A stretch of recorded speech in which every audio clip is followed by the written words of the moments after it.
Hello बच्चों, कैसे हो आप लोग बेटा। तो आज हम लोग ह्यूमन हेल्थ एंड डिजीज का लेक्चर नंबर 9 पढ़ेंगे। और लेक्चर नंबर 8 तक बेटा मैंने बहुत अच्छी तरीके से एक्वायर्ड इम्यूनिटी को बहुत अच्छी तरीके से डिस्कस कर दिया था। और मुझे उम्मीद है कि आपने उस एक्वायर्ड इम्यूनिटी के लेक्चर्स को बहुत अच्छी तरीके से देखा होगा। ठीक बच्चों, चलिए। तो अब हम लोग आज एक बहुत इंपॉर्टेंट टॉपिक डिस्कस करने जाएंगे बेटा, जिसका नाम है वैक्सीनेशन एंड इम्यूनाइजेशन। वैक्सीनेशन और इम्यूनाइजेशन। और अगर आप कोविड से गुजरे हैं बेटा, तो सिंपल सी बात है कि आपने वैक्सीनेशन और इम्यूनाइजेशन दो वर्ड जरूर सुने होंगे। ठीक है, चलिए। तो अब अगर मैं आपको लास्ट लेक्चर का थोड़ा सा रिकॉल कराऊं, जो कि हम लोग हमेशा हर लेक्चर में करते हैं, क्विक रिवीजन, तो आपको याद आ रहा होगा बेटा कि उसमें हम लोग ने लास्ट क्लास में एक्टिव और पैसिव इम्यूनिटी को डिस्कस किया था। क्या डिस्कस किया था बेटा? एक्टिव और पैसिव इम्यूनिटी को। और वो बताइए क्या होता है कि एक्टिव इम्यूनिटी की जब हम लोग बात करते हैं बेटा, तो एक्टिव इम्यूनिटी में मैंने क्या बोला था? When host expose to antigen which में be in the form of living or dead microbes or other proteins, antibodies are produced in the host of body. इसका मतलब क्या था कि जब हम लोग बेटा, जब किसी के अंदर पैथोजन की एंट्री होती है, तो होस्ट जिसके अंदर वो एंटर कर रहा है, उसकी बॉडी क्या बनाएगी?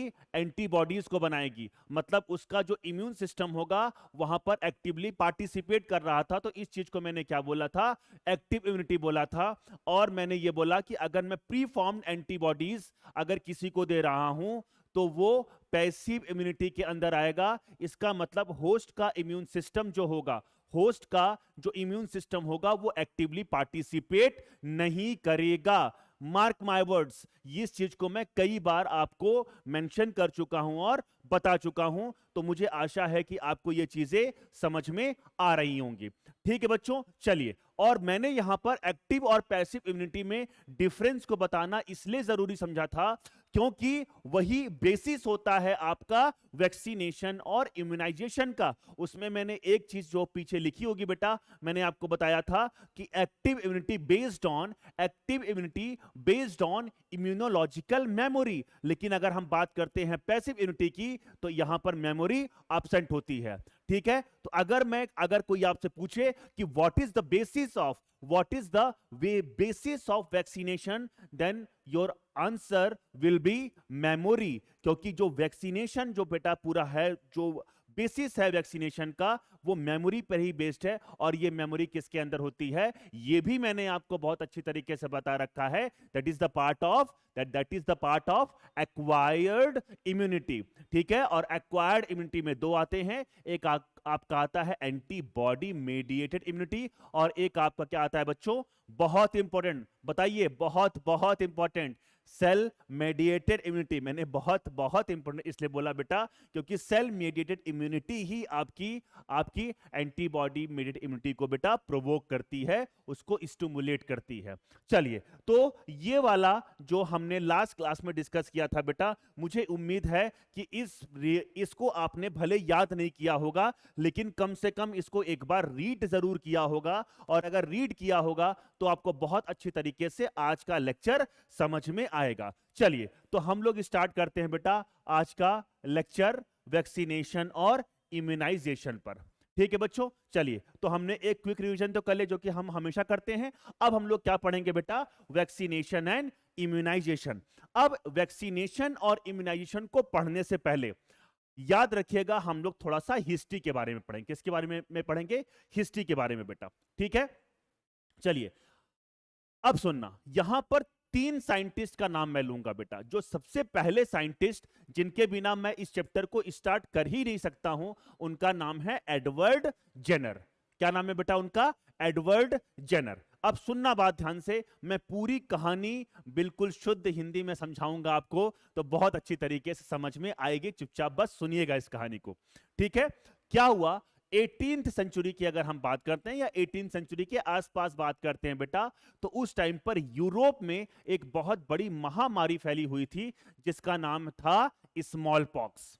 क्या नाम था बेटा? Small pox. और वो इतनी बड़ी बीमारी थी, इतनी बड़ी बीमारी थी बेटा कि लोगों को डेथ हो जा रही, मतलब बहुत सारे लोग मर जा रहे थे उसमें। और अगर इस इन्फेक्शन को होने के बाद अगर कुछ लोग अगर बच भी जा रहे थे तो वो अंधे हो जा रहे थे, मतलब ब्लाइंड हो जा रहे थे। ठीक है, और भी बहुत सारे कंसिक्वेंसेस उनकी बॉडी में देखने को मिल रहे थे। ठीक है, अब उसी टाइम पर एक मान्यता वहां पर फैली हुई थी। अब ये मान्यता क्या थी, सुनना बात।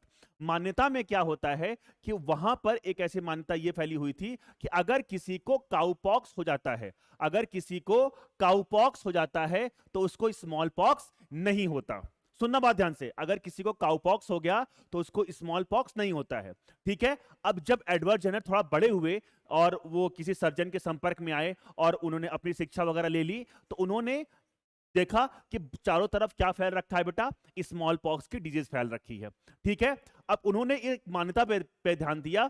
वो मान्यता क्या थी कि अगर किसी को काउ पॉक्स हो गया है तो उसको स्मॉल पॉक्स नहीं होगा। ठीक है, तो उन्होंने सोचा कि क्यों ना इस मान्यता की थोड़ा सा क्या इन्वेस्टिगेशन की जाए। तो उन्होंने जब इन्वेस्टिगेशन किया, कैसे इन्वेस्टिगेशन किया, अगर किसी, अब ये काउपॉक्स हो किस में रहा था, गाय में हो रहा, सिंपल सी बात है, अगर काउपॉक्स है तो गाय में ही होगा।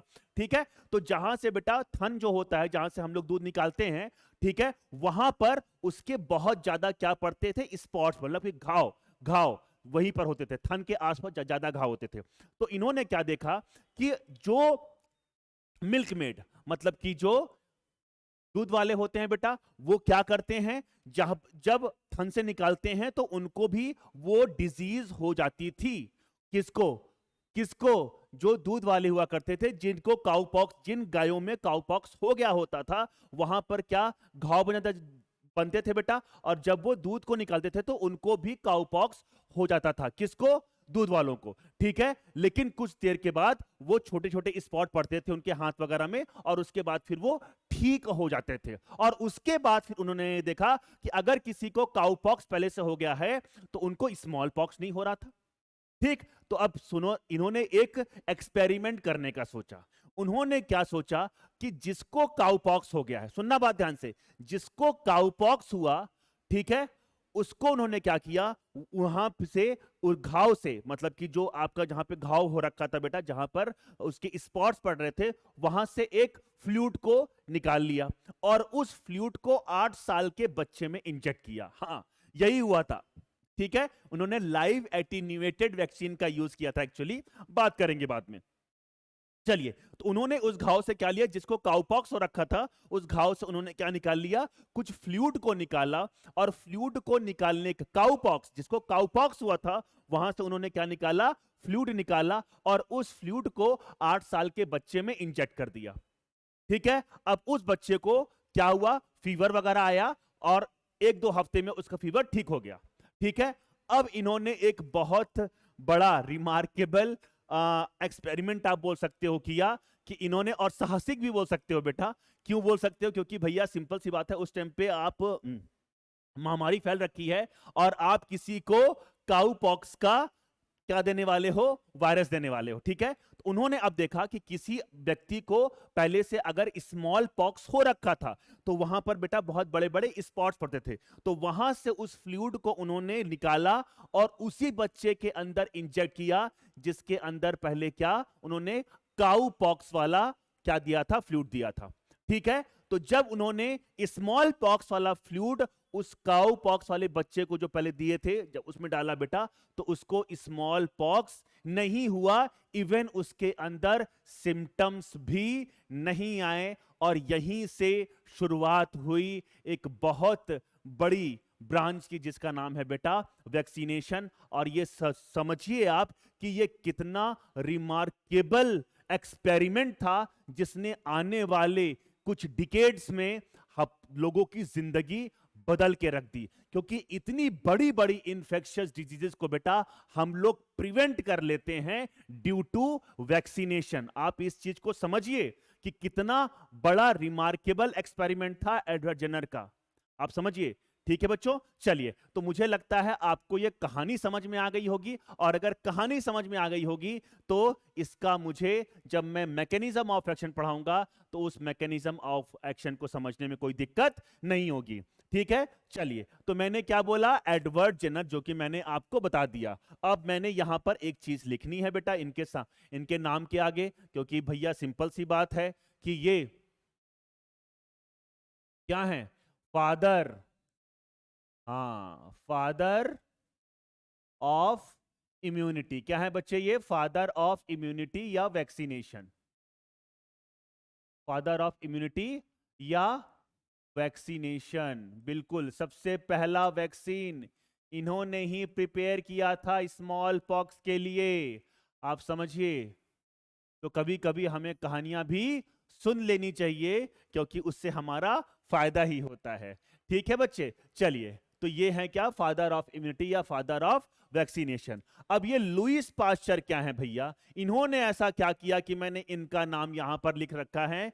इन्होंने बेटा एक टेक्निक डिस्कवर की, जिसके थ्रू इन्होंने पैथोजेन को इनएक्टिवेट करना स्टार्ट किया।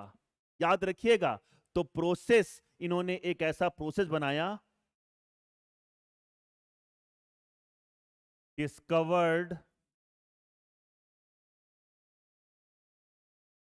The process, discovered the process by which, discovered the process by which, सुनना, discovered the process by which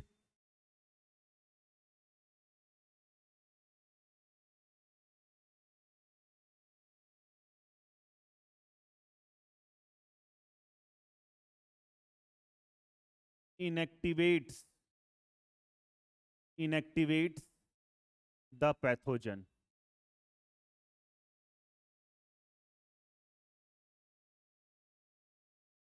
ठीक है, क्या मैंने बोला बेटा, ऐसा प्रोसेस इन्होंने इजाद किया जिसमें हम लोग पैथोजन को क्या कर सकते थे, इनएक्टिवेट कर सकते थे। और इनएक्टिवेट करने के बाद ही बेटा, सुनना बात ध्यान से, इन्होंने 3 तरह के क्या बनाए, वैक्सीन्स बनाए, और इनका नाम भी अपने को याद रखना है। बिल्कुल, एक तो आप मानिए, इन्होंने कार के फॉर्म में याद रखेंगे बेटा, कार के फॉर्म में, एक तो कॉलेरा, दूसरा एंथ्रेक्स, एंथ्रेक्स, और थर्ड की अगर हम बात करें, रेबीज। आई बात समझ में बेटा? ठीक है, तो इन्होंने कार बनाया, कार क्या बनाया, कॉलेरा, एंथ्रेक्स और रेबीज। याद रखिएगा, इन्होंने 3 तरह की वैक्सीन बनाई थी। आ गई बात समझ में? तो इनका भी योगदान रहा कि नहीं रहा। अब थर्ड हम लोग बात करते हैं वॉन बेहरिंग, और इनको हम लोग बोलते हैं father of passive immunization, father of passive, father of passive immunization. क्यों बोलते हैं भैया इनको फादर ऑफ पैसिव इम्यूनाइजेशन? इन्होंने भी कोई बड़ा ही काम किया होगा बेटा। इन्होंने एक्चुअली किया था, सुनना बात ध्यान से, इन्होंने डिस्कवर किया था anti diphtherial serum, anti diphtherial serum.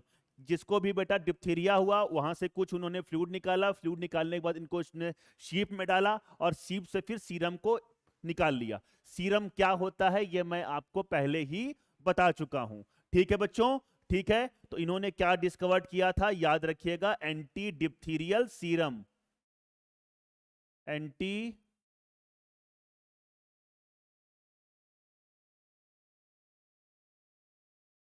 डिप्थीरियल serum discovered किया था, और इसीलिए इनको क्या बोलते हैं हम लोग, फादर ऑफ पैसिव इम्यूनाइजेशन। तो ये 3 साइंटिस्ट के नाम मुझे लगता है बेटा आप लोग को याद रखना चाहिए, क्योंकि ये तीन महान साइंटिस्ट हैं जिन्होंने आने वाले समय में कितना बड़ा रोल प्ले किया होगा आप समझिए। अब किसी को डिप्थीरिया नहीं हो सकता, किसी को कॉलरा नहीं हो सकता, किसी को यानी रेबीज नहीं हो पाता है, ठीक है। तो आप समझिए कि ये कितना रिमार्केबल है, ठीक है। और इसीलिए हम हमेशा यही जोर देते हैं कि आप कुछ भी पढ़ाई कीजिए बेटा तो अपने ज्ञान को बढ़ाइए, क्योंकि अगर आपका माइंडसेट वैसा होगा, अगर आपका किसी चीज के लिए एटीट्यूड वैसा होगा, जिस तरीके से आप अपने नॉलेज को गेन करते हैं बेटा, ठीक है, याद रखिएगा, अगर आपने जिंदगी में हमेशा रट्टा मार मार के आगे बढ़े हैं तो याद रखिएगा हमेशा कहीं ना कहीं सर्वाइवल ऑफ द फिटेस्ट की थ्योरी लगेगी और आपको डिस्कार्ड कर दिया जाएगा। और इसीलिए मैं हमेशा हर एक चीज पे एम्फेसाइज करता हूं कि चीजों को समझ के पढ़ना स्टार्ट कीजिए बेटा, चीजों को समझ के पढ़ना स्टार्ट कीजिए। जिस दिन आप चीजों को समझ के पढ़ना स्टार्ट कर देंगे, बिलीव मानिए वो चीज आपके लिए कहीं ना कहीं बहुत ज्यादा फ्रूटफुल होगी आने वाले समय में, ठीक है। आप भले हो सकता है कुछ टाइम के लिए एक दो स्टेप पीछे हो जाएं, लेकिन आने वाले समय में बेटा आप बहुत अच्छे डॉक्टर बन के निकलेंगे। तो आपका माइंडसेट वैसा होना चाहिए कि आप किसी भी चीज को अगर पढ़ रहे हैं तो उसके बारे में सोचिए कि वाई। अगर ये वर्ड आपके दिमाग में आ रहा है, इसका मतलब देखिए बेटा, क्रिएटिविटी बहुत जरूरी है। आज आप जो दुनिया देख रहे हैं, आप ये सोचिए कि जितनी भी चीजें हम आसपास से घिरे हुए हैं बेटा, वो किसी ना किसी चीज किन्हीं लोग का क्रिएशन ही है। और इसीलिए हम आज के टाइम पर इतनी इजी लाइफ जी पा रहे हैं। आप समझिए, अगर आप अपने पूर्वजों को देखिए तो वो इन छोटी छोटी चीजों के लिए स्ट्रगल करना पड़ता था, लेकिन आज उन छोटी छोटी चीजों के लिए स्ट्रगल नहीं करना पड़ता है, ठीक है। चलिए, तो ये पॉइंट मैंने इसलिए बताया बेटा क्योंकि ये इंपॉर्टेंट पॉइंट्स है और अब अपने को पढ़ना भी चाहिए, ठीक बच्चों। चलिए, अब हम अगर इसको पढ़ लिए तो अब हम और आगे पढ़ सकते हैं बेटा बिना किसी हेजिटेशन के, ठीक है बच्चों। तो ये समझ में आ गया क्या बेटा आपको? और अगर आपको ये समझ में आ गया होगा तो अब हम लोग एक बहुत इंपॉर्टेंट चीज पढ़ेंगे जो कि मैं बार बार आपको पढ़ा भी चुका हूं, लेकिन चलिए आइए एक बार फिर से देख लेते हैं कि प्राइमरी इम्यून रिस्पॉन्स और सेकेंडरी इम्यून रिस्पॉन्स क्या होता है, ठीक है। अब जैसे कि सिंपल सी बात है, सुनना बात ध्यान से बेटा, एकदम लप्पू चीजें पढ़ा रहा हूं जो मैं पढ़ा चुका हूं, एकदम कुछ भी नई चीजें नहीं है बेटा, ठीक है। चलिए, तो मैंने क्या बोला कि मान लीजिए कोई पैथोजन है, मैंने क्या बोला, मान लीजिए कोई पैथोजन है, ठीक है। और पैथोजन जब मेरी बॉडी में एंटर करेगा, मैंने बोला जब पैथोजन मेरी बॉडी में एंटर करेगा, ठीक है, सुनना बात ध्यान से, ठीक है। तो मेरी बॉडी क्या करेगी? सबसे पहले इस पैथोजन को रिकॉग्नाइज करेगी, इस पैथोजन को क्या करेगी बेटा? रिकॉग्नाइज करेगी। और रिकॉग्नाइज करने के बाद वो करेगी रिस्पॉन्स। सिंपल सी बात है, ठीक है। तो मैंने बोला कि अगर कोई पैथोजन मेरी बॉडी में एंटर किया तो पैथोजन एंटर करने के बाद वो मेरी बॉडी उसको रिकॉग्नाइज करेगी और रिकॉग्नाइज करने के बाद रिस्पॉन्स करेगी। और मैं बहुत अच्छी तरीके से जानता हूं कि ये जो रिस्पॉन्स आएगा, ये जो रिस्पॉन्स आएगा बेटा, इसी को हम बोलते हैं प्राइमरी इम्यून रिस्पॉन्स। क्या बोलते हैं बेटा? Primary immune response. इस चीज को मैंने बहुत अच्छी तरीके से बार बार आपको पढ़ा रखा है। आ गई बात समझ में? इसको मैंने क्या बोला था? Primary immune response. और मुझे ये बहुत अच्छी तरीके से पता है कि प्राइमरी इम्यून रिस्पॉन्स में ये जो एक्वायर्ड इम्यूनिटी होती है हमारी बेटा, एक्वायर्ड इम्यूनिटी में दो तरह का इम्यून सिस्टम रिस्पॉन्सिबल होगा। एक को हम लोग बोलते हैं एंटीबॉडी मेडिएटेड इम्यूनिटी। मैंने क्या बोला? एक तो बेटा एंटीबॉडी मेडिएटेड इम्यूनिटी, और एक को हम लोग बोलते हैं सेल मेडिएटेड इम्यूनिटी। क्या बोलते हैं बच्चा? Cell mediated immunity. तो ये दो चीजें अपने को समझ में आ गई और ये बहुत अच्छी तरीके से मैंने बार बार आपको पढ़ा रखा है, ठीक है। ठीक है, चलिए, तो ये मैंने बात कर दी कि पैथोजन जो था वो हमारी बॉडी में हमारी बॉडी में एंटर कर गया, एंटर करने के बाद उसकी हमारी बॉडी ने रिकॉग्नाइज किया, रिकॉग्नाइज करने के बाद उसके अकॉर्डिंग उसने रिस्पॉन्स किया, और इस रिस्पॉन्स को हम लोग क्या बोलते हैं, प्राइमरी इम्यून रिस्पॉन्स। और ये दो तरह का होगा, इसमें हमारी एंटीबॉडी मेडिएटेड इम्यूनिटी भी रिस्पॉन्सिबल होगी और सेल मेडिएटेड इम्यूनिटी भी रिस्पॉन्सिबल होगी। इतनी बात समझ में आ गई, और इतनी बात अगर समझ में आ गई होगी तो अब इधर देखो, इधर देखो बेटा। चलिए, अब मैंने क्या बोला, सुनना बात ध्यान से। अब ये जो प्राइमरी इम्यून रिस्पॉन्स है, प्राइमरी इम्यून रिस्पॉन्स में हमने दो चीजें बनाई थी। प्राइमरी इम्यून रिस्पॉन्स में बेटा हम लोग ने दो चीजें बनाई थी। सबसे पहले हमने क्या बनाया था बताइए? एक तो हमारा हमने बनाया था एफेक्टर सेल्स। एफेक्टर सेल्स क्या बनाया था बेटा? एक तो हमने बनाया था एफेक्टर सेल्स पहला, और दूसरा हम लोग ने बनाया था बहुत इंपॉर्टेंट, बहुत इंपॉर्टेंट हमने बनाया था क्या? Memory cells. Very good, very good. मैंने क्या बनाया था बेटा? Memory cells. चलिए, ये वाला पॉइंट भी मुझे समझ में आ गया। ठीक है, तो एफेक्टर सेल्स अगर हम बात करते हैं, अगर हम बात करते हैं एफेक्टर सेल्स जो एंटीबॉडी मेडिएटेड इम्यूनिटी में बनती हैं, उन एफेक्टर सेल्स को हम लोग क्या बोलते हैं? Plasma cells. बिल्कुल सत्य वचन। क्या बोलते हैं बेटा? Plasma cells. ये आपकी एफेक्टर सेल्स थी। क्यों एफेक्टर सेल्स थी? क्योंकि यही एंटीबॉडीज को बना रही थी। बिल्कुल सत्य वचन। ठीक है, तो इसके लिए एफेक्टर सेल्स क्या है? प्लाज्मा सेल्स है। ठीक है, और मेमोरी सेल बनती है क्या? हाँ बिल्कुल, बी मेमोरी सेल्स बनती हैं। तो यहां पर हमने क्या बना दिया? B memory cells. ये सब हम लोग पढ़ चुके हैं बेटा, ये सब हम लोग पढ़ चुके हैं। ठीक है, आ गई बात समझ में? ठीक है, चलिए अब हम लोग अगर इसके अलावा अब हम लोग क्या देखते हैं? सेल मेडिएटेड इम्यूनिटी की। तो सेल मेडिएटेड इम्यूनिटी में जो एफेक्टर सेल्स होती हैं, आपको याद आ रहा होगा, ये होती हैं टी किलर सेल्स। क्या बेटा? T killer cells. तो टी किलर सेल्स जो होती हैं बेटा, वो क्या होती हैं? आपकी एफेक्टर सेल्स। ठीक है, और यहां पर टी मेमोरी सेल्स भी होती हैं, टी मेमोरी सेल्स भी होती हैं। आ गई बात समझ में? ठीक है, ये वाला पॉइंट मुझे समझ में आ गया। ठीक है, चलिए, तो यहां तक मुझे लगता है कोई दिक्कत वाली बात नहीं है। अब देखो, अब एक बहुत इंपॉर्टेंट चीज मैं यहां पर और बताने वाला हूं प्राइमरी इम्यून रिस्पॉन्स के बारे में। मुझे बताइए कि जो प्राइमरी इम्यून रिस्पॉन्स होता है, इसको होने में ये जो रिस्पॉन्स आएगा वो बहुत जल्दी आएगा कि लेट आएगा? तो it takes longer time to recognize and response against the pathogen. ये वाला पॉइंट मुझे लगता है आपको बार बार मैं बता चुका हूं। तो इट टेक्स, अगर मैं बात कर रहा हूं प्राइमरी इम्यून रिस्पॉन्स की, तो it takes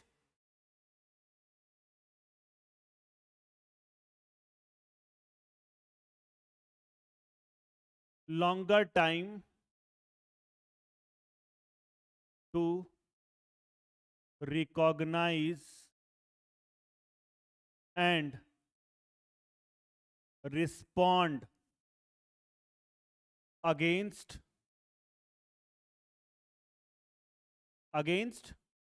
pathogen। Against pathogen. ये वाला पॉइंट समझ में आ गया क्या बेटा? अगर ये वाला पॉइंट अगर हमको समझ में आ गया है तो हम बहुत अच्छी तरीके से आगे चल सकते हैं। इस चीजों को देखो बेटा, बार बार चीजों को मैं अगर रिपीट करता हूं तो इसमें मेरा नहीं भला है, आपका भला है, क्योंकि आप बार बार उस कॉन्सेप्ट को भूले ना, और इसीलिए मैं बार बार इन चीजों को रिपीट करता हूं। तो ये तो था क्या, मैंने प्राइमरी इम्यून रिस्पॉन्स को आपको बता दिया। ठीक है, अब चलिए, अब क्या होगा, अब आइए देखते हैं। अगर same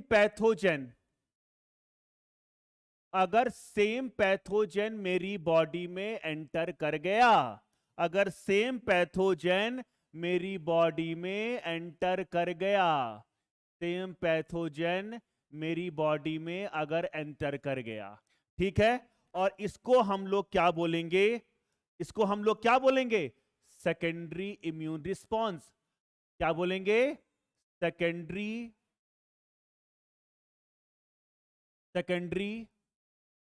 immune secondary immune response. Secondary immune response ये मैं बहुत अच्छी तरीके से पढ़ा चुका हूं बेटा। अगर मैं आपसे पूछूं कि प्राइमरी इम्यून रिस्पॉन्स में कौन सी एंटीबॉडी आती है, बताइए बताइए, IgM, pentamer.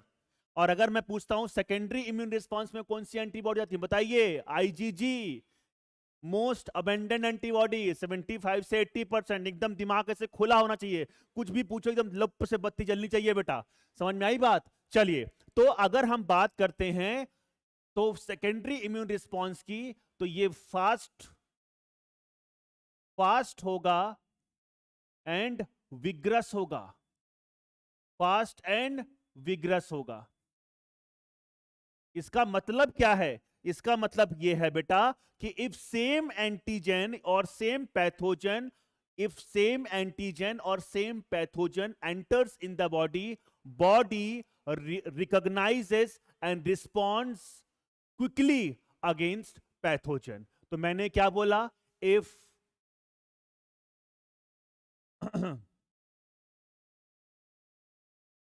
if same pathogen if same pathogen or antigen enters in the body full stop, body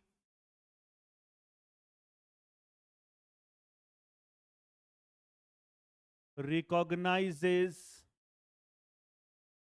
and respond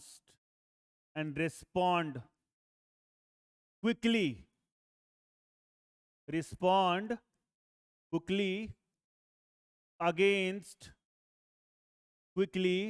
against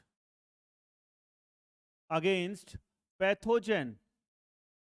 और यही तो सेकेंडरी इम्यून रिस्पॉन्स की खास बात होती है ना बेटा, यही तो सेकेंडरी इम्यून रिस्पॉन्स की खास बात होती है ना बेटा। आ गई बात समझ में? तो ये वाला पॉइंट भी मुझे समझ में आ गया, बिल्कुल सही बात। अब मुझे ये बताओ बेटा कि कैसे हुआ होगा ये सेकेंडरी इम्यून रिस्पॉन्स की अगर हमने बात की, तो प्राइमरी इम्यून रिस्पॉन्स में हमने जो बी मेमोरी बनाई थी, हमने जो मेमोरी सेल्स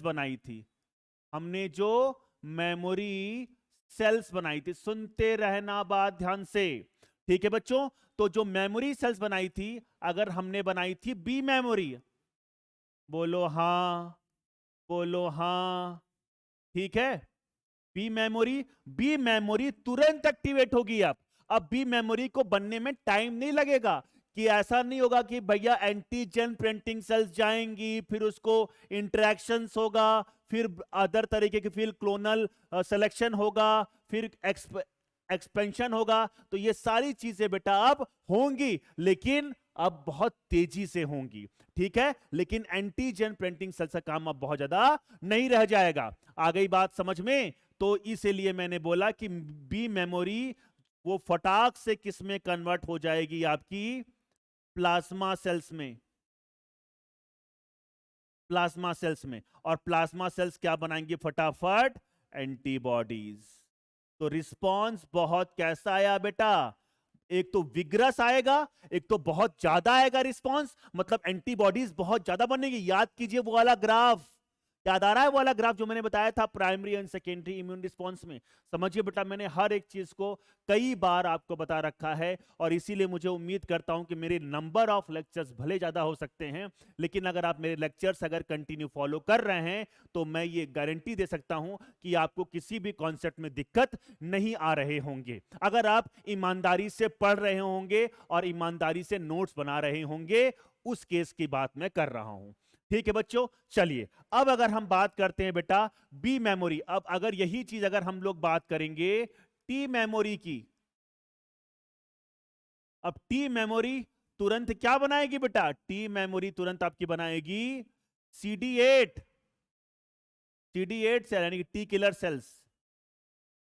CD8 जानबूझ के लिख रहा हूं, CD8 जानबूझ के लिख रहा है। और ये क्या करती है आपकी फैगोसाइटोसिस, हाँ फैगोसाइटोसिस ये भी करेगी। कैसे मारती है वो बाद में देखेंगे, बाद में नहीं, अब हम लोग देखेंगे एमबीबीएस में, ठीक है, इतना हम लोग ने पहले ही देख लिया है, ठीक है।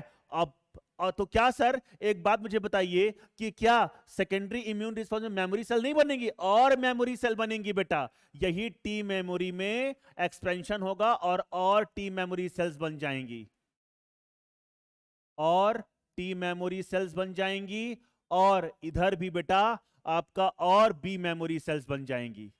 आ गई बात समझ में? इसीलिए जब हम किसी को बेटा, अगर आपने कोरोना की वैक्सीन लगवाई होगी, बिल्कुल लगवाई होगी, तो एट दैट टाइम क्या कर रहे थे, एक तो इनिशियल डोज दे रहे थे और एक बूस्टर डोज दे रहे थे, ताकि आपकी बॉडी में बहुत ज्यादा मात्रा में क्या बन जाए, बहुत ज्यादा मात्रा में क्या बन जाए, हाँ बहुत ज्यादा मात्रा में क्या बन जाए बेटा, बताइए। ठीक है बच्चों, तो यहां पर बताइए क्या बनेगा, बी मेमोरी और ज्यादा डिफ्रेंशिएट होकर और ज्यादा प्रोलिफरेट होकर क्या बनाएगा बेटा आपका, B memory cells, B memory cells,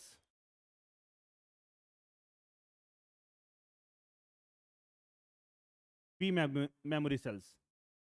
ठीक है बच्चों, तो आपको यह बात समझ में आ गई होगी कि मैंने क्या बताया बेटा, कि सेकेंडरी इम्यून रिस्पांस की अगर हम बात कर रहे हैं, किसकी बात कर रहे हैं बेटा, सेकेंडरी इम्यून रिस्पांस की, तो वो क्या होगा, फास्ट होगा एंड विग्रस होगा, ठीक है। और यहां पर एफेक्टर सेल्स भी बनेंगी, और अगेन क्या बनेगा आपका, एफेक्टर सेल्स के साथ साथ मेमोरी सेल और ज्यादा बन जाएंगी। तो मुझे लगता है कि ये वाला जो मैंने आपको मैकेनिज्म बताया, इस तरीके से आपको समझ में आ गया होगा कि देखो, तो अब अगर आपसे कोई पूछे, अगर आपसे कोई पूछे what is the mechanism of action, ठीक है, या बेसिस क्या है, what is the basis of vaccination, what is the basis of vaccination, तो that is memory, that is memory. ठीक है बच्चों, तो ये वाला पॉइंट अपने को बहुत अच्छे से समझ में आ गया कि अगर मैं बात कर रहा हूं मैकेनिज्म ऑफ एक्शन की, यानी कि मोवा की, तो ये क्या है, इसका बेसिस क्या है, बेसिस है बेटा मेमोरी। और मेमोरी किस में हो सकती है आपका, मेमोरी हो सकती है बेटा आपकी, बहुत इंपॉर्टेंट अगर मैं बात करूं, दोनों में, दोनों में ये मेमोरी आपकी होगी, एएमआई में भी होगा और एएमआई में भी होगा और सीएमआई में भी होगा। आ गई बात समझ में? तो ये जो मैंने आपको आज पढ़ाया बेटा, ये मैं लास्ट क्लास में भी डिस्कस कर चुका था, मतलब पहले की क्लासेस में भी मैं इन चीजों को आपको बता चुका था, ठीक है। अब मुझे 3 वर्ड्स के बारे में जानना है, what is vaccination, what is vaccine and what is immunization. ठीक है, सुनते जरूर हैं, लेकिन एक बार इनकी डेफिनेशन देख लें तो हमें और अच्छी तरीके से एकदम क्रिस्टल क्लियरिटी आ जाएगी कि हम क्या बोलने की कोशिश कर रहे हैं। अगर हम किसी वैक्सीन को किसी के अंदर एडमिनिस्टर करते हैं, देते हैं, और वो देने का जो मेथड हो सकता है, या तो किसी के अंदर हम इंजेक्ट कर दें बाय इंजेक्शन, या हम उसको ओरल दे दें, जैसे कि आपने नाम सुना होगा ओरल पोलियो वैक्सीन, OPV, 2 बूंद जिंदगी की, है ना। और ये सब लोग ने 2 बूंद जिंदगी की बेटा जरूर पी होगी, और इसीलिए अब इंडिया में भी पूरी तरीके से पोलियो क्या हो चुका है बेटा, इरेडिकेट हो चुका है, खत्म हो चुका है। अगर मैं इसी में अगर मैं आपसे पूछूं कि ऐसे कौन सी इंफेक्शियस डिजीज थी जो कि सबसे पहले इरेडिकेट हुई थी, दैट इज स्मॉल पॉक्स, जिसके बारे में आज मैंने आपको कहानी सुनाई। तो अब आपको समझ में आ गया होगा बहुत अच्छी तरीके से कि हमने कितना ज्यादा इस पे काम किया है और ये हमारे लिए कितना ज्यादा महत्वपूर्ण है। ठीक है बच्चों, चलिए, तो ये वाला पॉइंट भी मुझे समझ में आ गया। अब देखिए, मैंने यहां पर कुछ आपको पहले से ही लिख रखा है। तो वैक्सीनेशन के लिए मैंने क्या बताया कि अगर हम वैक्सीन को किसी के अंदर इंजेक्ट कर दें या ओरली दे दें, तो बेटा वो जाकर हमारी बॉडी में प्राइमरी इम्यून रिस्पांस करेगा।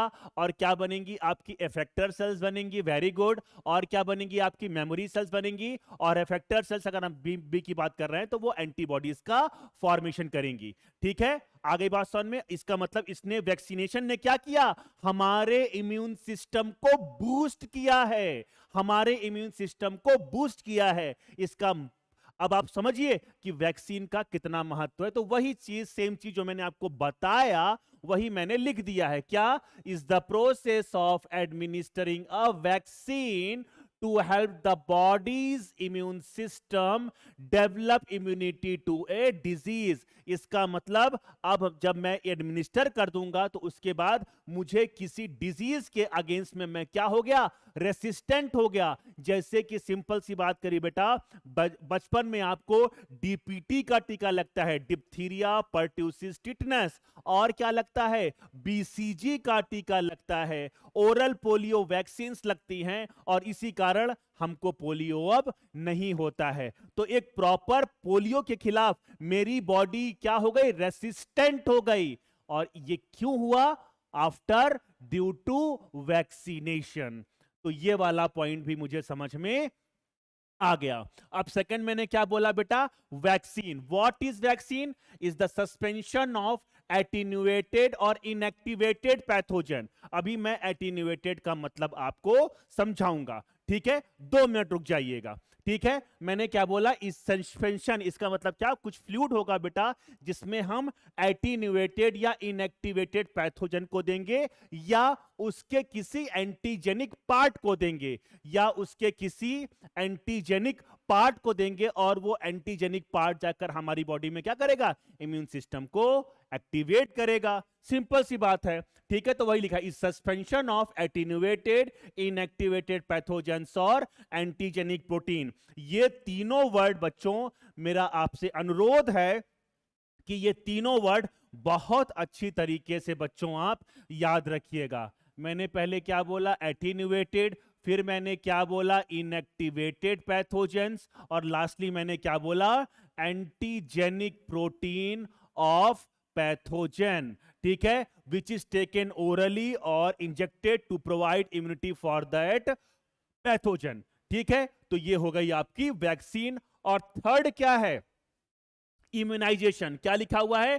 Process by which body produces antibody. ऐसा प्रोसेस जिसमें बॉडी हमारी एंटीबॉडीज को प्रोड्यूस कर पा रही है किसी किसी पर्टिकुलर पैथोजन के खिलाफ। उसको हम क्या बोलते हैं बेटा? इम्यूनाइजेशन। तो ये तीनों वर्ड बार बार आएंगे, और कई बार मैं इसको बार बार समझा भी चुका हूं, और मैंने यहां पर इसको बहुत अच्छी तरीके से लिख भी दिया है, ताकि आपको कोई दिक्कतों का सामना ना करना पड़े। एक बार आप इसको, मैं स्क्रीन से हट जाता हूं, एक बार आप इसको देख लीजिए, और देख के मुझे बताइए कि कोई दिक्कत है, तो हम और आगे चलते हैं। चलिए बच्चों, तो अब अगर आपको ये समझ में आ गया होगा, तो अब हम और आगे चल सकते हैं। ठीक है, चलिए, तो अब मैं बेटा थोड़ा सा देखूंगा आपका टाइप्स ऑफ वैक्सीन के बारे में। क्या देखूंगा बेटा? Types of vaccine. ठीक, टाइप्स ऑफ वैक्सीन। अभी मैं एटीन्यूएटेड का मतलब आपको समझाऊंगा। चिंता मत कीजिए, हर एक चीज मुझे याद है कि आपको क्या बताना है। Types of vaccine, types of vaccine. ठीक बच्चों, चलिए, तो ये हम टाइप्स ऑफ वैक्सीन्स को देखने वाले हैं। ठीक बेटा, अब टाइप्स ऑफ वैक्सीन्स में जो सबसे पहली वैक्सीन्स को हम देखने वाले हैं, जो सबसे पहले वैक्सीन्स को हम लोग देखेंगे, that is live attenuated. Live attenuated, यहां पर मैं देखने वाला हूं live attenuated. Attenuated. Live attenuated का मतलब समझना बच्चों बहुत इंपॉर्टेंट है। बार बार आप लोग इसमें कंफ्यूज होते हैं, पता नहीं क्यों कंफ्यूज होते हैं, एकदम लप्पू चीज है। सुनना बात ध्यान से। अगर कोई पैथोजन मेरी बॉडी में एंटर कर रहा है, ठीक है, तो वो हमारी बॉडी में जाकर एंटीबॉडी के प्रोडक्शन को स्टिमुलेट करेगा। ये तो मैं बार बार आपको बता चुका हूं, ठीक है। ये पैथोजन अब मैं यूज कर सकता हूं होल पैथोजन, ठीक है। और पैथोजन की अगर एंटीजेनिसिटी को मैं मेंटेन करूं और पैथोजेनिसिटी को डिक्रीज कर दूं, इसका मतलब क्या है? इसका मतलब बेटा मैं आपको क्या नहीं बता चुका हूं क्या? तीसरी या चौथी बार मैं आपको बता रहा हूं ये वाला पॉइंट, कि ऐसा पैथोजन को मैंने ऐसा काम कर दिया कि भैया वो हमारी बॉडी में जाएगा और हमारी बॉडी में जाकर डिजीज कॉज नहीं कर पाएगा। पूरा का पूरा पैथोजन तो मैंने दे दिया, पूरा का पूरा पैथोजन तो मैंने दे दिया, लेकिन देने के बाद उसकी एंटीजेनिसिटी क्या है बेटा? मेंटेन्ड है। क्या बोला मैंने? उसकी एंटीजेनिसिटी मेंटेन है, बट पैथोजेनिसिटी मतलब उसकी डिजीज कॉजिंग एबिलिटी को मैंने हटा दिया या ना के बराबर कर दिया, ना के बराबर कर दिया। आ गई बात समझ में? तो मुझे लगता है कि अब ये वाला पॉइंट आपको समझ में आ गया होगा कि what is the meaning of live attenuated. Whole pathogen को देंगे बेटा, इसमें क्या देंगे हम लोग? होल पैथोजन,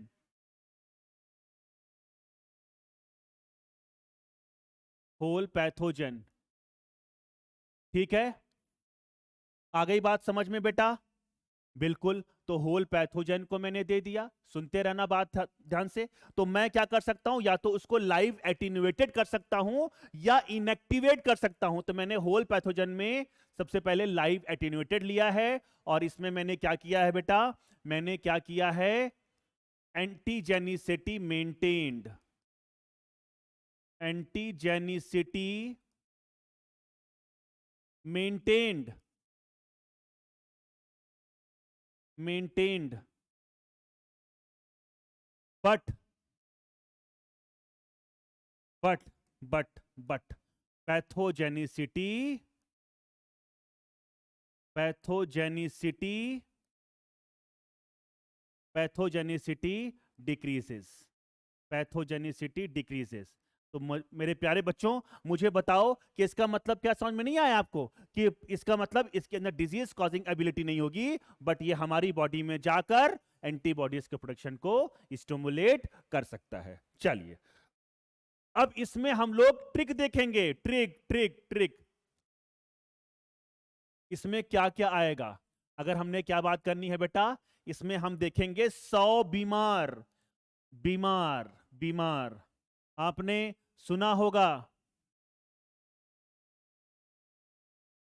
कि स्मोकिंग करने से ये हमारे लंग को बीमार, बहुत बीमार कर सकता है। जब हम लोग कभी मूवी देखने जाते हैं बेटा, तो हमने देखा होगा एक मुकेश हराने का एक एडवर्टीजमेंट आता है, उसमें क्या आता है कि स्मोकिंग किल्स यू, ऐसा आता है कि नहीं? उसमें मुकेश हराने जी आते हैं, बोलते हैं कि एक आपको ये बीमार, बहुत बीमार करने के लिए काफी है, ठीक है। तो उसी के लिए 100 बीमार, SOBMR, ठीक है। अब देखो, एकदम याद रहेगा आपको, ठीक। एस फॉर, नाम तो सुना होगा। क्या बेटा? बताइए। एस फॉर है आपका स्मॉल पॉक्स। क्या है बेटा? स्मॉल पॉक्स, बिल्कुल। फिर क्या? OPV, ओरल पोलियो वैक्सीन, बिल्कुल। फिर क्या आ गया? BCG, bacillus Calmette Guérin. अरे किसका टीका है बेटा? टीबी का, ट्यूबरकुलोसिस का। आ गई बात समझ में? फिर M for MMR, measles mumps rubella, measles mumps rubella. और लास्ट लास्ट में आएगा रोटा वायरस, रोटा वायरस।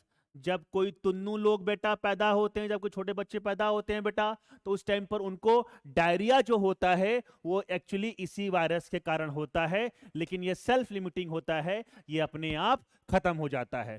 ठीक बच्चे, चलिए, तो लाइव एटीन्यूएटेड में ये 500 बीमार नहीं याद रख पाएंगे, बिल्कुल याद रख लेंगे। चलिए आइए फिर अब हम लोग देखते हैं इनएक्टिवेटेड।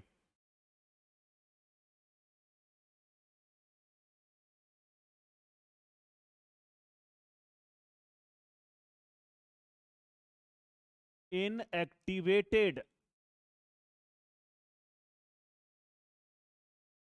और अगर हम बात कर रहे हैं इनएक्टिवेटेड की, तो इसको भी हम लोग याद रखेंगे एक ट्रिक से। और ट्रिक आइए देखते हैं क्या है बेटा। याद रखिएगा, स्वीट, जब कभी आप लोग किसी को मैसेज भेजते हो बेटा, तो स्वीट में क्या लिखते हो? SWT लिखते हो कि नहीं लिखते हो? पूरा तो स्वीट लिखते नहीं हो तुम लोग, क्या लिखते हो? SWT। तो यहां पर हमने क्या लिखा इसको? स्वीट। आ गई बात समझ में? स्वीट। और इन पीसीआर, पीसीआर हम लोग पढ़ते हैं क्या बेटा? बिल्कुल पढ़ते हैं बायोटेक्नोलॉजी में, पॉलीमरेज चेन रिएक्शन। तो हमने क्या ट्रिक मानी? Sweet in PCR. पीसीआर में क्या है? स्वीट है। स्वीट मतलब वो वाला स्वीट जो तुम लोग समझ रहे हो, वो वाला स्वीट नहीं बेटा, मीठा वाला स्वीट की हम बात कर रहे हैं नालायकों। चलो, तो हमने क्या बोला बेटा? स्वीट फॉर, एस फॉर क्या आएगा बेटा? बहुत इंपॉर्टेंट, स्टॉक। इसमें आ जाएगी बेटा IPV, ओ इनएक्टिवेटेड पोलियो वैक्सीन। ठीक है बेटा। और इसमें क्या आएगा? W फॉर वूपिंग कफ, मरतले खांसी आती है, इसमें मरतले खांसी आते। ठीक है, आपके पास कोई पेशेंट आएगा और बोलेगा कि भैया साहेब हमको मरतले खांसी आते, तो वो क्या होता है एक्चुअली? Whooping cough. पढ़ेंगे जब आप कभी पहुंचेंगे MBBS तब। वूपिंग,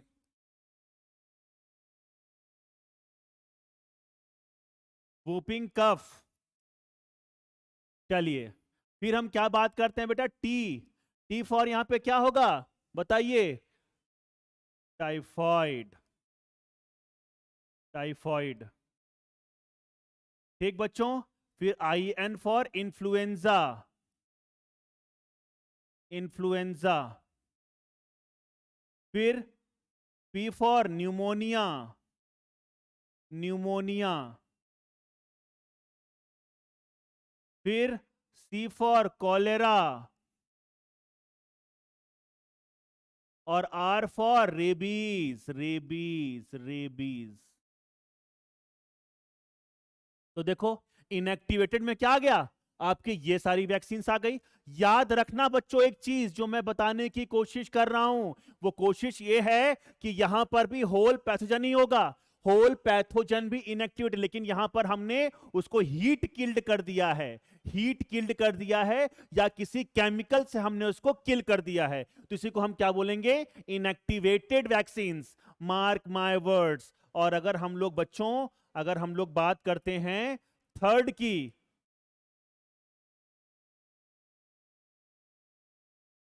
तो याद रखिएगा बेटा टॉक्सॉइड। क्या बोला बच्चों? टॉक्सॉइड।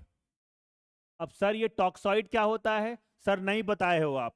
हाँ, आप ही नालायक हो, हम लोग तो बहुत अच्छे हैं। नालायकों में हमने बहुत अच्छी तरीके से इसको भी बताया था कि अगर कोई बैक्टीरिया मान लीजिए है, अगर कोई बैक्टीरिया है और वो किसी टॉक्सिन को रिलीज कर रहा है, कोई बैक्टीरिया है अगर किसी टॉक्सिन को रिलीज कर रहा है, और ये टॉक्सिन ही हमारी बॉडी के लिए क्या है? घातक है। ये हमारी बॉडी के लिए क्या है बेटा? घातक है। ठीक है, तो इस टॉक्सिन को हम लोग किसी केमिकल के हेल्प से क्या करेंगे? इसको इनएक्टिवेट कर देंगे। इस टॉक्सिन को हम लोग क्या कर देंगे?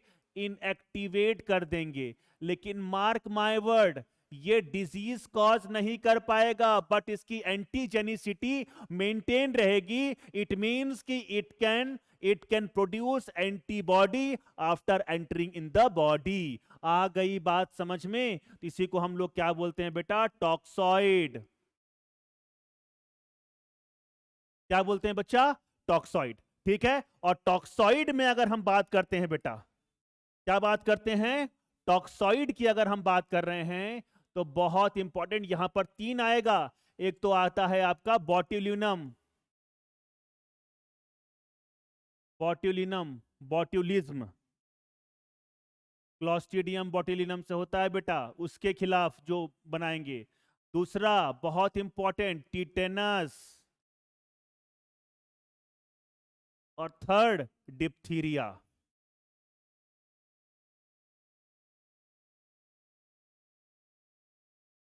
डिप्थीरिया आ गई बच्चे बात समझ में। तो ये टाइप्स ऑफ वैक्सीन तो देख लिए। एक और होती है जो रिकॉम्बिनेंट डीएनए टेक्नोलॉजी से बनती है, जो कि रिकॉम्बिनेंट यीस्ट से बनाते हैं हम लोग, उससे प्रोड्यूस करवाते हैं। आ गई बात समझ में, ठीक है। उसको भी थोड़ा सा और देख लेते हैं, ज्यादा तो बेटा मैं पढ़ाता नहीं हूं, वो तो तुम लोग बहुत अच्छी तरीके से जानते हो मुझे, ठीक है। नालायको इधर देखो, अगर हम बात कर रहे हैं तो ये है आपका एक वायरस, और ये वायरस है आपका हेपेटाइटिस बी वायरस। कौन सा वायरस है बेटा, हेपेटाइटिस बी वायरस। और हेपेटाइटिस बी वायरस में अगर आपको याद आ रहा होगा तो डबल स्टैंडर्ड डीएनए होता है। चलिए मैं अभी पढ़ाऊंगा तो आपको बताऊंगा हेपेटाइटिस बी, ठीक है। चलिए, तो मुझे ये बात समझ में आ गई। और इसके सरफेस पर बेटा एंटीजेंस होते हैं, इसके सरफेस पर क्या होते हैं बेटा, एंटीजेन। और इस एंटीजन को मैं बोलता हूं, सुनते रहना बात ध्यान से, तभी हम लोग दूर तक पहुंच पाएंगे।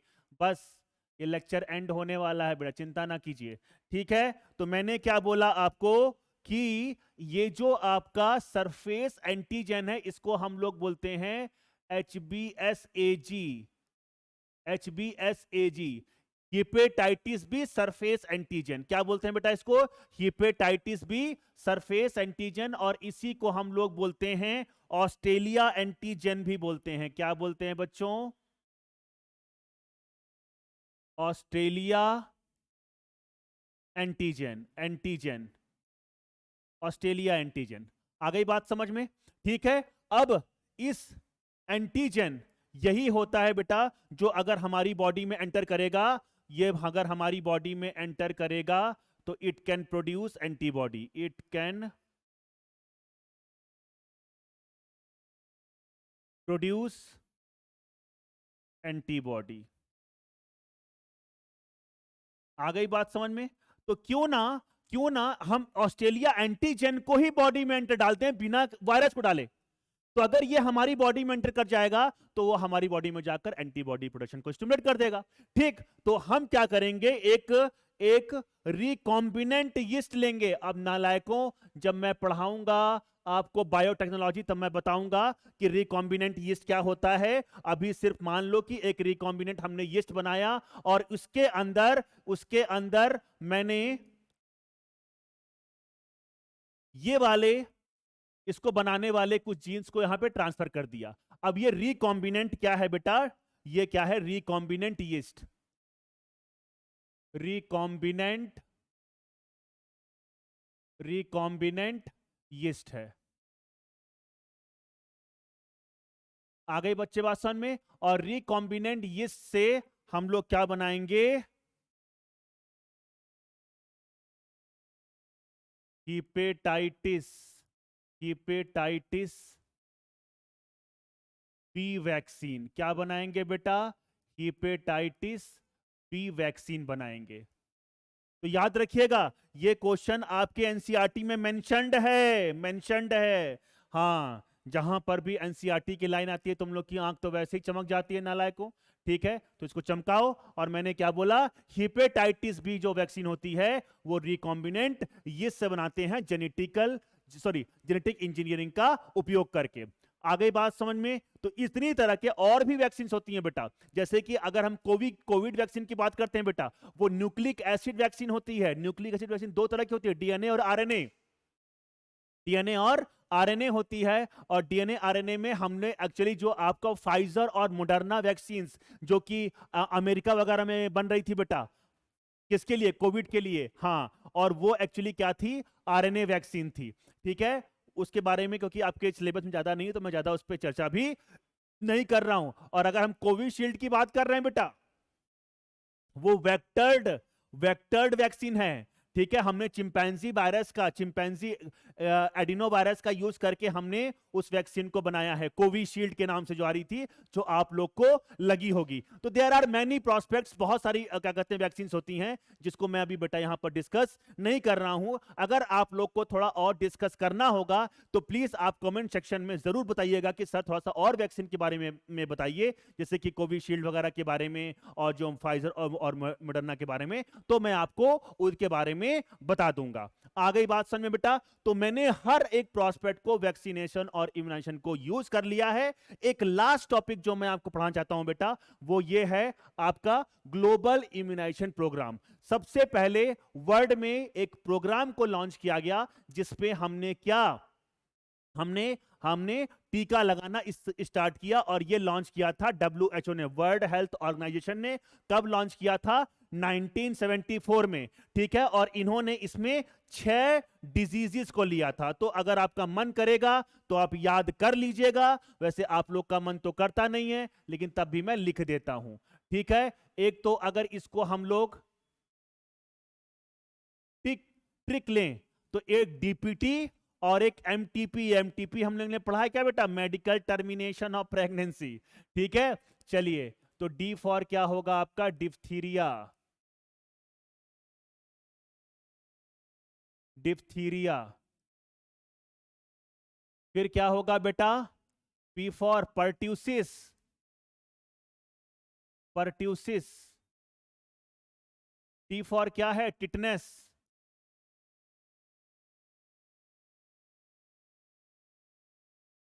आ गई बात समझ में बेटा? और अगर हम बात कर रहे हैं, अगर हम बात कर रहे हैं, ठीक है बच्चों, तो मैंने क्या बोला, यहां पे क्या होगा? M फॉर क्या होगा बेटा आपका? मीजल्स। मीजल्स। मीजल्स। और फिर T फॉर क्या होगा? TB। क्या होगा बेटा? TB। TB, BCG। TB। TB। ठीक है, जिसको BCG बोलोगे। ठीक है बेटा, और P फॉर होगा आपका, बताइए, पोलियो। P फॉर होगा पोलियो। आ गई बात समझ में बच्चों? तो ये भी आपको अगर मन करेगा तो ये national, sorry, global immunization programme जो लॉन्च किया गया था, इसमें 6 डिजीजेस थी। और अगर अभी याद नहीं करोगे तो कोई बात नहीं, MBBS में पहुंचोगे तो याद तो करना पड़ेगा। बिल्कुल ठीक है, ये सब चीजें आप पढ़ेंगे जब आप 3rd ईयर में पहुंचेंगे बेटा। तो एक सब्जेक्ट आता है जिसको हम लोग बोलते हैं प्रिवेंटिव एंड सोशल मेडिसिन, उसमें ये सब चीजें आप पढ़ेंगे। प्रिवेंटिबल ही तो डिजीज है ना बेटा ये। चलिए, और क्योंकि अब हम लोग इंडिया वाले हैं बेटा, तो हम लोग क्या, चीटिंग करने में तो हम लोग अव्वल हैं बेटा। ठीक है, तो अब हम लोग क्या करेंगे? हम लोग इसको चीट करके क्या करेंगे? 1985 में, 1985 में हम लोग एक प्रोग्राम को लॉन्च करेंगे जिसका नाम है यूनिवर्सल इम्यूनाइजेशन प्रोग्राम। तो इन्होंने कुछ नहीं किया, जो डिजीजेस पहले से थी ग्लोबल इम्यूनाइजेशन प्रोग्राम में, ग्लोबल इम्यूनाइजेशन प्रोग्राम में जो डिजीज पहले थी, उसमें से जो 6 डिजीज थी उसको भी लिया, प्लस 2 डिजीज को और ऐड किया। एक तो ऐड किया बेटा इन्होंने क्या? टाइफॉइड। और एक ऐड किया एंड कॉलेरा। कॉलेरा।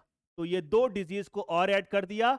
और अभी के टाइम पर, जो अभी का जो बेटा अगर मैं सिनेरियो बताऊं, तो अभी के सिनेरियो में बहुत सारी और डिजीज को भी इसमें इंक्लूड किया जा चुका है। बहुत सारी डिजीज को, और भी जो अभी का जो करंट इम्यूनाइजेशन प्रोग्राम है उसमें भी बहुत सारी डिजीज को बेटा ऐड किया गया है। ठीक है, तो वो आपको जब आप MBBS में पहुंच जाएंगे तो उस पूरे प्रोग्राम को आपको याद करना पड़ेगा। चलिए, तो ये मैंने कुछ एक्स्ट्रा पॉइंट्स भी आपको बता दिए। तो मुझे लगता है बेटा कि आज का जो लेक्चर है आपको पसंद आया होगा। बिल्कुल ठीक है बेटा, तो आप इसको रिवाइज करके आइएगा। और अगर कोई भी दिक्कत हो रही होगी तो प्लीज आप मुझे, अगर कोई भी डाउट होगा तो आप कमेंट सेक्शन में जरूर पूछिएगा। और मैं आपसे ये अनुरोध करता हूं कि अगर आपको लेक्चर्स पसंद आ रहे हो बेटा तो आप अपने कलीग्स को इसको शेयर कीजिए और सब्सक्राइब भी कीजिए।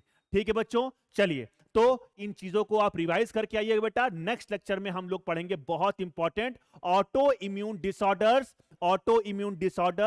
एंड लिम्फोइड ऑर्गन्स के बारे में, जो कि हम पहले भी थोड़ा पढ़ चुके हैं, लेकिन एक टॉपिक आपके एनसीईआरटी में दिया हुआ है तो मैं आपके सेटिस्फेक्शन के लिए उसको दोबारा पढ़ा दूंगा। ठीक बच्चों, चलिए तो अपना ख्याल रखिए, अच्छे से पढ़ाई करते रहिए, खाना पीना मस्त तरीके से खाइए, टेंशन लेने की जरूरत नहीं है। ठीक है बच्चों, चलिए ठीक है, धन्यवाद बेटा।